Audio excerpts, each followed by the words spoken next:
Hello दोस्तों। तो आज हम सीखने वाले हैं इनैंशियोमर का कॉन्सेप्ट। इसके बाद आपको इनैंशियोमर में कभी प्रॉब्लम नहीं आने वाली।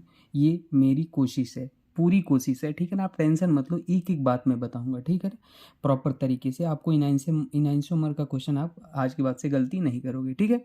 चाहे आप 11वीं 12वीं के हो, नीट के हो, IIT JEE ना, सभी आप सीख सकते हो इनैंशियोमर। हम एक एक करके बताएंगे। देखो, ये हमने 2 एग्जाम्पल लिया है, इसमें आपको बताना है क्या ये इनैंशियोमर है या नहीं है।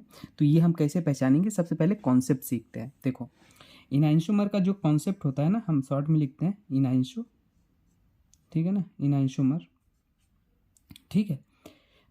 ऐसे लिख देते हैं इनैंशियोमर, इनैंशियोमर।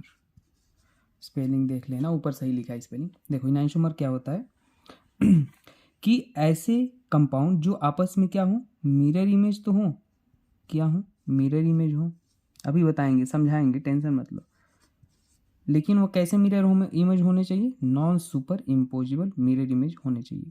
अब non super imposable mirror image से क्या मतलब है? देखो, जैसे मैं कहूँ कि देखो मेरी उंगली दिख रही है, देखो ये अंगूठा है, ये अंगूठा है। अगर हम एकदम ऐसे ले जाके अंगूठे के ऊपर अंगूठा आ रहा है, इस वाली उंगली के ऊपर ना, ये वाली आ रही है, मिडिल फिंगर के ऊपर मिडिल वाली आ रही है, और ये अनामिका, ये वाली अनामिका के ऊपर अनामिका आ रही है, और ये लास्ट छोटी वाली। तो देखो, ये इसे हम कहेंगे सुपर इम्पोजिबल मिरर इमेज। देखो ऐसे है, 2 अलग अलग कंपाउंड हैं ये। अब इसको हम ले जा रहे हैं तो ये सुपर इम्पोजिबल हो गया। मतलब एग्जैक्टली सेम एटम के ऊपर सेम एटम बैठ जाए, ठीक है ना, जैसे अंगूठे के ऊपर अंगूठा, तो उसको हम सुपर इम्पोजिबल बोलते हैं। और अगर ऐसा नहीं होता है, ठीक है ना, मान लो अंगूठा के ऊपर ये दूसरी उंगली आ जाए, ऐसे देख रहे हो ना, कहाँ एग्जैक्ट सुपर इम्पोज हो रहे हैं, नहीं हो रहे ना, तो इसको नॉन सुपर इम्पोजिबल बोलते हैं, ठीक है। तो इनैंशियोमर ऐसे कंपाउंड को बोलते हैं। हम दूसरा मेथड भी बताएंगे, जो मिरर इमेज तो दिखे, लेकिन कैसे? नॉन सुपर इम्पोजिबल, ठीक है। अब आपको दिखाते हैं, एग्जाम्पल देके बताएंगे। और देखो, इनैंशियोमर में क्या होता है, क्या होता है भाई, इसमें हमारा कायरल कायरल सेंटर भी होता है। क्या? कायरल सेंटर होता है। अब देखना, कायरल सेंटर और कायरल कंपाउंड में डिफरेंस होता है, वो भी मैं आपको बताऊंगा, ठीक है ना। अभी पहले ये इनैंशियोमर बता दूं, फिर वो सब सारी चीज़ें एक एक करके बताएंगे। तो जैसे देखो, ये हमारा एग्जाम्पल है, ये हमारा यही एग्जाम्पल है। इस वाले में देखो, हमने यहाँ पे मान लो शीशा रख दिया। क्या है ये? शीशा है, मिरर है, ठीक है, रख दिया मिरर। अब देखो, अगर इस शीशा रख दिया तो भाई, अगर ये OH यहाँ पे राइट साइड में है, दिख रहा है, ये राइट साइड में है, तो इधर देखो क्या हो जाएगा, लेफ्ट साइड में हो गया। ये OH उधर चला गया। शीशे के बाद उल्टा दिखेगा ना, जैसे आप अपने आप को देखोगे शीशे में, तो शीशे में क्या दिखेगा? सामने दिखोगे ना, आपका फेस दिखेगा सब कुछ। तो ऐसे ही देखो, राइट साइड है तो लेफ्ट हो गया। यहाँ पे हाइड्रोजन राइट में है, यहाँ पे लेफ्ट में हो गया। तो ये शीशा रखने पे ये पलट गया पूरा, तो ये हो गया। तो ये एक बात तो क्लियर हो गई, ये मिरर इमेज तो है। क्या है? मिरर इमेज तो है। अब बात आती है नॉन सुपर इम्पोजिबल है या नहीं है।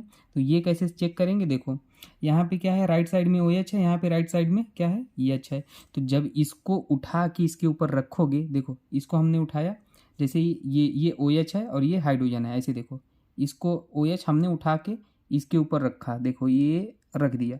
तो देखो, ये OH है, OH के ऊपर क्या आ रहा है, EH आ रहा है, और ये क्या है हमारा, EH है, EH के ऊपर क्या आ रहा है, OH आ रहा है। तो ये क्या है? Non super imposable. एग्जैक्टली अगर OH के ऊपर OH आता है, हाइड्रोजन के ऊपर हाइड्रोजन आता है, तो सुपर इम्पोजिबल होती है। ये नॉन सुपर इम्पोजिबल है, समझ गए, नॉन सुपर इम्पोजिबल। तो ये हमारे इनैंशियोमर है, इनैंशियोमर है, समझ गए। अब देखो, और सारे एग्जांपल लेंगे, और कायरल सेंटर, कायरल मॉलिक्यूल में डिफरेंस आपको बताते हैं। देखो जैसे अगला एग्जांपल लेते हैं। देखो, कायरल सेंटर क्या होता है ना, कायरल सेंटर अगर एक sp3 कार्बन, क्या, एक sp3 कार्बन, ठीक है ना, 4 डिफरेंट ग्रुप से जुड़ा हो, A B C और D, तो उसको कहते हैं कायरल सेंटर, ठीक है ना। और कायरल मॉलिक्यूल क्या होता है, ध्यान देना, कायरल मॉलिक्यूल किसे बोलेंगे? अब देखो, यहाँ कार्बन नाइट्रोजन भी हो सकते हैं, ठीक है ना, वो लेकिन जनरल कार्बन ही होता है, इसलिए हमने लिख दिया, सल्फर भी हो सकते हैं। तो देखो, कायरल मॉलिक्यूल किसे कहते हैं? अगर जैसे हमारे पास एक ऐसा मॉलिक्यूल ले लिए, जैसे मान लो ये देखो, क्या है, क्या है, एक हमने स्ट्रक्चर ले लिया ऐसे, और एक हमने डैश पे लगा दिया।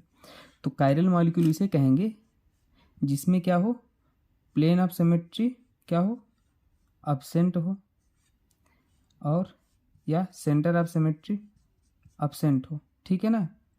जनरली प्लेन ऑफ सिमेट्री से आधा काम हो जाता है। तो कायरल मॉलिक्यूल हम किसे कहते हैं, जिसमें प्लेन ऑफ सिमेट्री एब्सेंट हो, या हम ये भी बोल सकते हैं ऐसे मॉलिक्यूल जो ऑप्टिकली एक्टिव हो। अब आप कंफ्यूज हो गए होगे कि sir optically active, plane of symmetry, सब क्या बातें बता रहे हो। तो इसको हम क्लियर करने के लिए आपको एक चीज़ बताते हैं, एक लाइन में सारी चीज़ें आ जाएंगी। ये कायरल सेंटर तो समझ गए ना। अब देखो हम आपको बताते हैं एक ट्रिक हमारा ये है कि प्लेन ऑफ सिमेट्री क्या, पी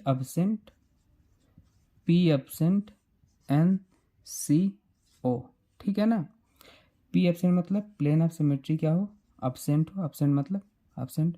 तो मॉलिक्यूल हमारा कैसा होता है, नॉन सुपर यानी मतलब non super imposable chiral molecule, ठीक है ना। और ऑप्टिकली एक्टिव, ये लाइन याद रख लो बस, ऑप्टिकली एक्टिव।